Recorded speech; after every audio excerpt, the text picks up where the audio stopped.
हाँ गाइस, तो आज हम लोग थोड़ा सीडीएस एग्ज़ाम के बारे में भी देख लेते हैं। काफ़ी लोगों ने कहा कि भैया थोड़ा बता दीजिए सीडीएस एग्ज़ाम के। देखिए, मैं रिटन के लिए आपको गाइड कर सकता हूँ। अब मैं एसएसबी के लिए तो ऐसे गाइड कर ही नहीं सकता, क्योंकि मेरा खुद ही नहीं निकला। जब मेरा नहीं निकला तो मैं आपको कैसे गाइड कर सकता हूँ। हाँ, पर थोड़े बहुत जो मेरे एक्सपीरियंसेस थे प्रीवियस एसएसबी के, वो मैं आप लोगों के साथ ज़रूर शेयर कर दूंगा। और मैंने एक बार इंटेलिजेंस ब्यूरो में भी एक सिक्योरिटी असिस्टेंट का इंटरव्यू दिया था। सारी एग्ज़ाम दे रखा है अपन ने, तो मैं आपको उसका भी मेरा जो एक्सपीरियंस था मैं आपको साथ शेयर कर दूंगा। अब देखिए, अपन ने 6 बार सीडीएस एग्ज़ाम दिया, अपन कभी फेल नहीं हुए। और पता है ये फेल इसलिए नहीं हुए कि ऐसा नहीं था कि ये मतलब बहुत हलवा एग्ज़ाम है। एग्ज़ाम में इसलिए फेल नहीं हुआ क्योंकि अपन इसकी हमेशा मतलब तैयारी रहती थी, अपने दिमाग में हमेशा रहता था कि वर्दी पहननी है। और वर्दी का जुनून आपको पढ़ाई में लगा ही देता है। तो देखिए, मैंने 2017 से लेकर 2019 तक सारे 6 अटैम्प्ट दिए हैं। 6 में मैं कभी फेल नहीं हुआ, 6 बार ही निकाला मैंने। तो देख लीजिए, सबसे पहले मेरी स्ट्रेटजी क्या होती थी। थोड़ी सी अपन मिथ बस्ट कर लेते हैं, मतलब सीडीएस एग्जाम के लिए। सबसे पहले ये बहुत हाई कट ऑफ जाता है, ऐसा कुछ भी नहीं होता भाई साहब। यूपीएससी के एग्जाम है, एसएससी सीजीएल नहीं है कि यहाँ कोई कट ऑफ आपकी मतलब 700 में से मतलब 710 चली जाए। ऐसा कुछ नहीं होता।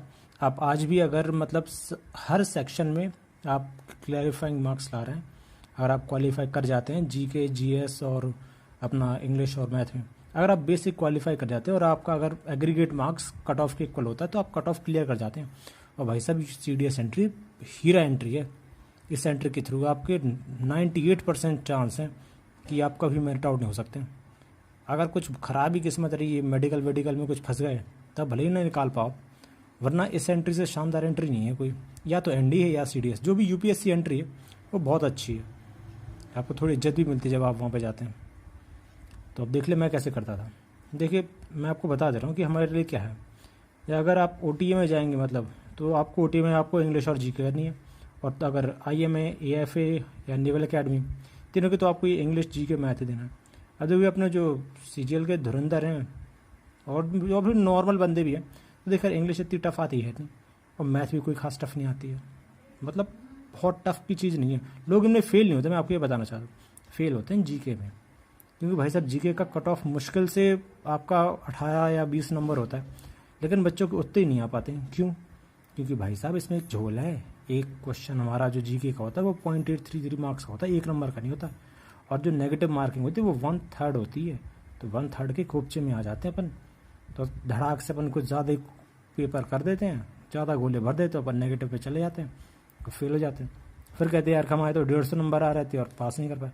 भाई साहब, आप पास इसलिए नहीं कर पाए क्योंकि आपके जीएस में ही आपका कट ऑफ ही क्लियर नहीं हुआ। एक सेक्शन अगर आप फेल हो गए तो बस सबका बड़ा। देखिए, मैं बताता हूँ सीजीएल ये सीडीएस निकालने का सबसे शानदार तरीका क्या है। आप क्लास 10 तक की जो साइंस है ना, ज़्यादातर लोग साइंस बैकग्राउंड से ही होंगे, तो यार जो साइंस है ना, अपनी 10 तक की साइंस अच्छी कर लो। कई सारे क्वेश्चन इतनी बेसिक साइंस से आ जाते हैं ना कि क्या बताएं, और हम उनमें ही गलती कर बैठते हैं। तो हमारे लिए सबसे इंपॉर्टेंट कि 25 कम से कम 20-25 क्वेश्चन साइंस से आते हैं। अगर आप इनमें देखो 15 क्वेश्चन सही कर लो, लक्ष्मीकांत के 15-20 क्वेश्चन आते हैं, इतने तो आते हैं, हर बार ही आते हैं। और देखिए, क्योंकि आजकल करंट अफेयर का कुछ समझ नहीं आ रहा है, तो करंट अफेयर कितना करें, तो वो लोग ज़्यादा करंट अफेयर दे भी नहीं रहे हैं। तो करंट अफेयर पे हमें डिपेंड तो करना है, लेकिन ऐसा नहीं कि बिल्कुल बहुत करंट अफेयर हट के जाना नहीं है। आप स्टैटिक पोर्शन से आराम से निकाल सकते हो। आप सबसे पहले साइंस को अच्छे से तैयार कर लीजिए, 9th-10th क्लास की। पॉलिटी में आपको लक्ष्मीकांत के देखो पढ़नी पड़ेगी यार, बिना पढ़े नहीं होगा। ठीक है, जो इंपॉर्टेंट चैप्टर हमारे वो डीपीएसपी, फंडामेंटल राइट्स और अपने president, vice president, Lok Sabha, parliament, ये सब, टोकन मोशन, ये सब आपको पढ़ने ही पड़ेंगे। फिर देखिए, हमारा आ जाता है करंट अफेयर। 10-15 क्वेश्चन आते हैं करंट अफेयर के। आजकल थोड़ा कोरोना काल है तो थोड़ी ऐसी है सिचुएशन, लेकिन हाँ ये ठीक है।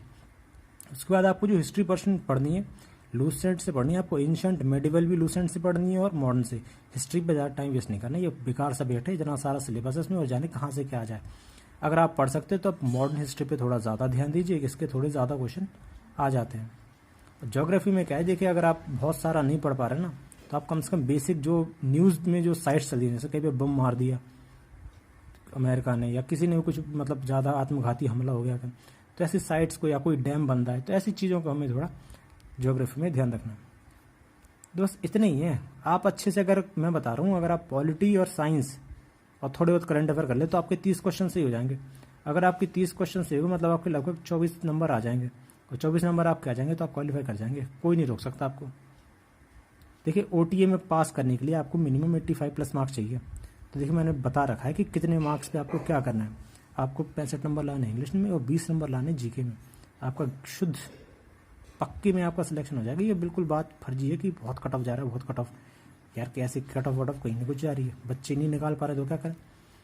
और दूसरी बात है, आज भी इतना ही कट ऑफ जा रहा है, जब हमारे टाइम पे भी तब इतना जाता था, आज भी उतनी है, इससे इतना ज़्यादा नहीं बढ़ता। IMA के लिए आपके लिए 110 प्लस मार्क्स चाहिए, तो आपको 65 नंबर इंग्लिश में लिया, कोई बात नहीं है खास। 20 नंबर इसमें, 35 मैंने सारा आपको बता रखा है। AFA के लिए थोड़ी मेहनत ज़्यादा लगती है, क्योंकि एयरफोर्स में थोड़ा ज़्यादा काम करना पड़ता है। मेहनत तो 70 नंबर आप इंग्लिश में ले और 25 फिर भी जीके में और 40 नंबर मैथ आ ही सकते हैं जब आप इतना कर लेते हैं। अगर आप IMA का कर रहे हैं तो इंडियन नेवल एकेडमी का भी आप कर ही लेंगे कट ऑफ क्लियर। तो ये सीधी सी बात है, हमारे लिए क्या करना है, इंग्लिश सबसे बढ़िया।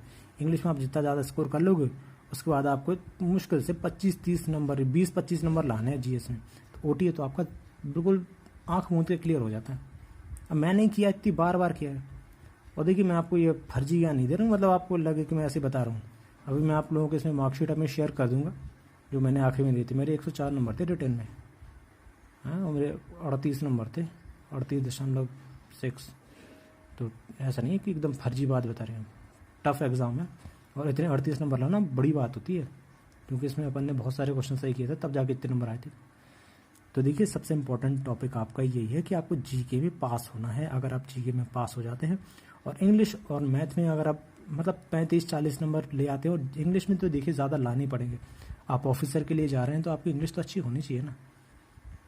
तो ये है हमारा, हमें कैसे करना है, मैं बस आपको ये बता रहा हूँ, यही ट्रिक है, कुछ नहीं। बस आप जो ज़्यादा पढ़ाई करते हो उससे कोई फ़ायदा नहीं है। आपको इंग्लिश में अच्छे नंबर लाने हैं और GS में आपको एवरी मतलब देखने के 30 क्वेश्चन मुझे पक्के सही करने हैं। 30 में अगर 1-2 ऊपर नीचे हो जाए तो कोई दिक्कत नहीं। अभी मैं आपको स्क्रिप्ट कार्ड शेयर कर देता हूँ मेरा और मेरे एक दोस्त का, तो आप समझ जाएंगे कि आपको GS में कितना पढ़ना है और कट ऑफ कैसा जाता है। तो जय हिंद।